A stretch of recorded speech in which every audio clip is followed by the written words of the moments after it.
சாம்பார் சாதம், ரசம் சாதம், தயிர் சாதம் எல்லாத்துக்குமே அருமையா இருக்குங்க இந்த சேனக்கிழங்கு வறுவல். இந்த வறுவல் செய்யறதுக்காக நான் ஒரு சேனக்கிழங்கு வந்து தோல்லாம் சீவிட்டு தண்ணியில் நல்லா கழுவிட்டு இந்த சைஸ்ல நறுக்கி எடுத்து வச்சிருக்கேன். இப்போ ஒரு பாத்திரத்துல வந்து கிழங்கு வரைக்க தேவையான தண்ணி ஊற்றி உப்பு மஞ்சள் தூள்லாம் சேர்த்து கிழங்கு வந்து 3/4 பாகம் வரைக்கும் நல்லா வேக வச்சு வடிகட்டி எடுத்து வச்சிருங்க. ரொம்ப குழைய விட்டுறாதீங்க. மிக்ஸி ஜார்ல ஒரு பெரிய வெங்காயத்தை அரைச்சு தனியா எடுத்து வச்சிருங்க. இப்ப அதே ஜார்ல 1/4 கப் துருவன தேங்காய், சோம்பு, மிளகு, பூண்டு, கருவேப்பிலை, பாதி அளவு தக்காளி எல்லாம் சேர்த்து குறைன்னு அரைச்சு எடுத்து வச்சிருங்க.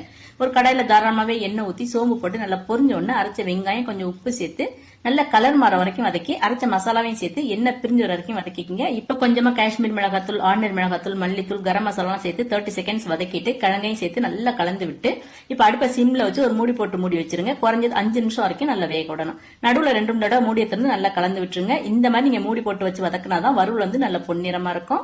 கிழங்கு மசாலாம் நல்லா ஒண்ணு சேர்ந்து இந்த மாதிரி பொன்னிறமா இருந்தோடனே அடுப்பு ஆஃப் பண்ணிருங்க. அவ்வளவுதாங்க, அட்டகாசமான டேஸ்ட்ல சேனக்கிழங்கு வறுவல் ரெடியா இருக்கு. மறக்காம ட்ரை பண்ணி பாருங்க.